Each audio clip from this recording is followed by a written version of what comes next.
लोग कहते हैं कि राम जी क्षत्रिय थे, राम जी क्षत्रिय थे। लेकिन राम कथा ये बता रही है कि राम जी ने हर वर्ग के व्यक्ति को समानता से देखा है, चाहे वो निषाद हो, चाहे वो केवट हो, और चाहे वो शबरी हो। आज लोग बात करते हैं छुआछूत की, आज लोग बात करते हैं ऊंचे और निम्न स्तर की, पर आप सोचो जिस देश का राजा राम के जैसा हो, क्या उस देश में ये फालतू की बातें हो सकती हैं? ये तो हमने बाद में रच दिया सब, ये सब बाद में, ये जात पात, ये छुआछूत, कि कैसे भी हो समाज में विखंडन होना चाहिए। पर राम जैसा राजा जिस देश का हो, जिसने एक समाज के सबसे छोटे व्यक्ति निषाद को अपनी छाती से, हृदय से लगाया है, जिसने केवट को हृदय से लगाया है, जिसने सबरी के जूठे पैर खाए हैं, क्या ऐसा कोई भाव उनके मन में आ सकता है? और यदि ऐसा राम के देश में रहते हुए हम ये ऐसा सोचे, कई लोग ये फैलाते हैं कि राम ऐसे थे, या राम ने तो सिर्फ बड़े बड़े लोगों को ये किया, वो किया, सम्मान दिया। पर राम कथा तो कुछ और कह रही है ना, राम कथा तो कुछ और कह रही है। राम कथा कह रही कि निषाद, राम कथा कह रही है केवट, राम कथा कह रही है सबरी, राम कथा कह रही है गीध, और न जाने ऐसे कितने कितने लोगों को राम जी ने हृदय से लगाया।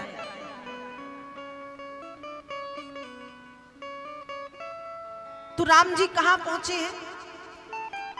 निषाद के यहां।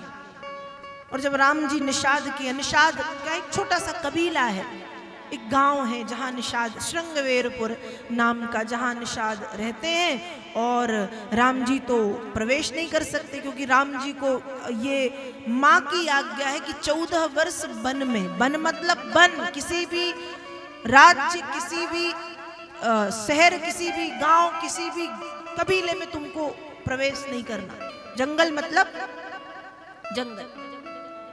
तो निषाद के कबीले के बाहर राम जी रुके, और निषाद को ये पता चला है, निषाद को पता चला। और गोस्वामी जी मानस में लिख रहे हैं, यह सोधी गो निषाद जब पाई, मुदित लिए प्रिय बंधु बुलाई।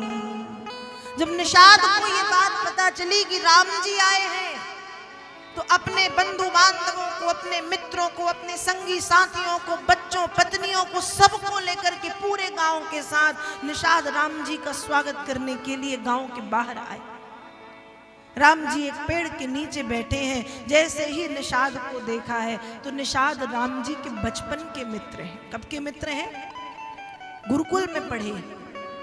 निषाद को देखते ही निषाद ने पैर पकड़े हैं, राम जी ने पैरों से उठा के हृदय से लगाया है, मित्र है तू मेरा।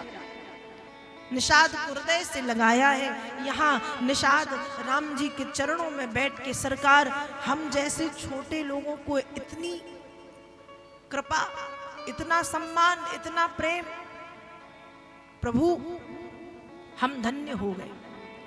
और निषाद को कहीं ना कहीं ये बात पता है कि राम जी को वनगमन मिला है।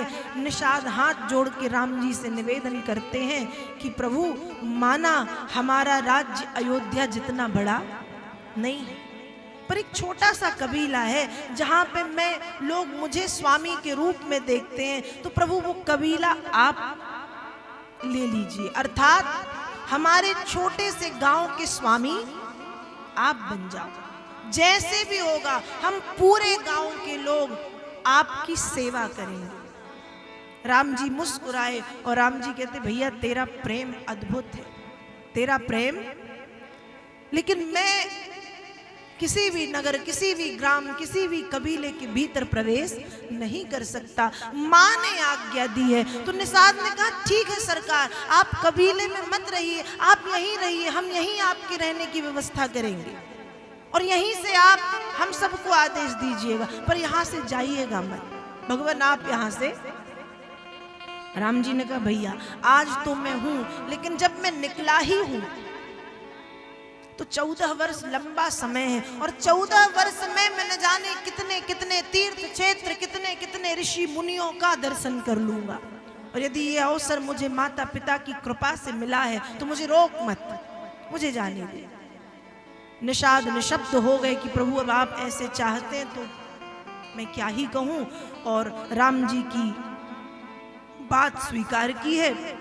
यहाँ लक्ष्मण जी रात्रि का समय हुआ है, राम जी के लिए और सीता मैया के लिए कंदमूल इकट्ठे करके लाए हैं।